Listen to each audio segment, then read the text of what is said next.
नमस्कार साथियों, हम बात कर रहे थे कक्षा 6 से कक्षा 12 के अंतर्गत राजस्थान अध्ययन की प्रमुख पुस्तकों के बारे में। दोस्तों, जो पुस्तकें हैं वो बहुत ही प्रामाणिक होने वाली है। एनसीईआरटी और आरबीएससी की प्रामाणिक पुस्तकें हैं, तो आप निश्चिंत हो जाइए। आगामी यदि आप सरकारी परीक्षाओं की तैयारी कर रहे हैं, जो आगामी जो 2024-25 में आपके एग्ज़ाम्स हैं, तो उनके लिए आपको जो है वो सफलता ज़रूर मिलेगी। 100% गारंटी हमारी इस एकेडमी के माध्यम से, क्योंकि आपको हम तैयारी भी उसी लेवल की करवा रहे हैं इसलिए। ठीक है, तो चलिए इस सेशन को हम शुरू करते हैं। भारत का भौतिक स्वरूप जो सेशन था उसके बारे में बात कर रहे हैं, जिसमें हमने 80 जो हैं वो महत्वपूर्ण प्रश्नों के बारे में हमने डिस्कस कर लिया था। तो चलिए 81वां प्रश्न आता है कि राजस्थान का पूर्व से पश्चिम तक विस्तार कितना है। तो 869 किलोमीटर जो है वो विस्तार हो जाएगा राजस्थान का पूर्व से पश्चिम। उत्तर से दक्षिण की बात करें तो 826 किलोमीटर हो जाएगा। क्षेत्रफल की बात करें राजस्थान के तो 3,42,239 किलोमीटर हो जाएगा। दोस्तों, मुझे लग रहा है कि सेशन को हमने जो है वो पढ़ लिया था। ठीक है, तो इसी कड़ी में हम नेक्स्ट क्वेश्चन जो है उनके बारे में बात करते जाते हैं।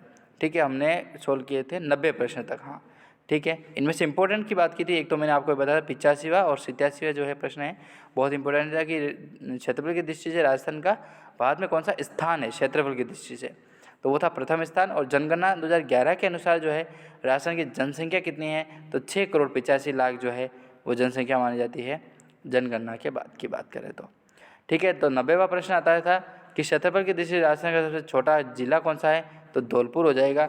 अभी नया डेटा जो है दोस्तों वो बहुत ही प्रामाणिकता के साथ नहीं आया है बुक के माध्यम से, एनसीईआरटी और आरबीएससी की बुक, तो अपन इनको जो है वो प्रामाणिक नहीं मान सकते, ऑथेंटिक नहीं मान सकते हैं। तो इसलिए हम इस प्रश्न को जो है उनको इसीलिए हमने सिर्फ बैनर साइज ही लगाई है, उसके साथ और कुछ भी हमने छेड़खानी नहीं की है। राजस्थान को भौतिक विभिन्नताओं के आधार पर कितने भागों में विभक्त किया गया है, तो 5 भागों में जो है वो विभक्त किया गया है। राजस्थान के पश्चिमी मरुस्थलीय प्रदेश को कितने पेटियों में बांटा जा सकता है, तो 3 भागों में जो है वो बांटा जा सकता है, मरुस्थली, बांगर और राही।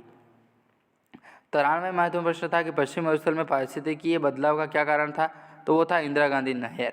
इंदिरा गांधी नहर के माध्यम से ही जो है लोगों को, बेचारों को पानी की जो व्यवस्थाएं हैं वो प्रोवाइड कराई गई थी। ठीक है, तो फिर इसी कड़ी में नेक्स्ट प्रश्न आता है 94 प्रश्न आता है कि अरावली को अन्य किस नाम से जाना जाता है, तो आडावल के नाम से जो है वो जाना जाता है।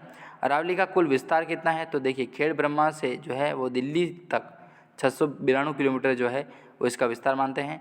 अरावली की ऊंचाई की ओर कब होती है, तो दक्षिण पश्चिम से लगा करके उत्तर पूर्व की ओर जाएंगे यदि आप, तो इसकी जो है ऊंचाई है वो कम होती जाएगी। ठीक है, क्योंकि सिरोही सबसे ऊंचा आ गया तो सुरेही अपने सबसे बड़ा हो गया, तो यहीं से अधिक से कम की ओर चलेगा। ठीक है, तो कम कोई भी है तो आप उन तरीके से याद कर सकते हैं।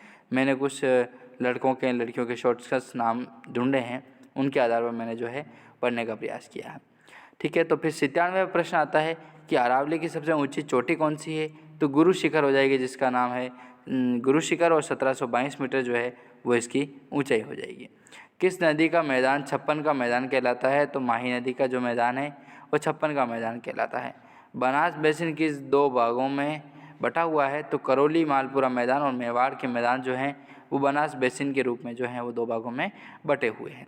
राजस्थान का दक्षिण पूर्वी पठारी भाग किस नाम से जानते हैं, तो हाड़ौती के पठार के नाम से जो है दक्षिण पूर्वी पठारी को जाना जाता है। फिर प्रश्न आता है कि भैंसरोडगढ़ और बिजोलिया के बीच का पठारी भूभाग क्या कहलाता है, तो उसे ऊपर माल के नाम से जो है वो जाना जाता है। ठीक है, जल्दी से जल्दी आप भी स्क्रीनशॉट लीजिए ताकि आपके 100 क्वेश्चन से आपके किसी परिस्थिति में छूटेंगे नहीं दोस्तों। ठीक है, इसी कड़ी में नेक्स्ट प्रश्न आता है कि हाड़ौती के पठार, ये बात की थी। फिर प्रश्न आता है कि चंबल नदी पर भैंसरोडगढ़ के निकट कौन सा जलप्रपात बना हुआ है, तो चूलिया जलप्रपात जो है वो भीलवाड़ा में ही स्थित है। ठीक है, चंबल नदी के पर भैंसरोडगढ़ के निकट जो है वो बना हुआ है। ठीक है, चलिए इस सेशन को वापस मिलते हैं नेक्स्ट वीडियो में दोस्तों।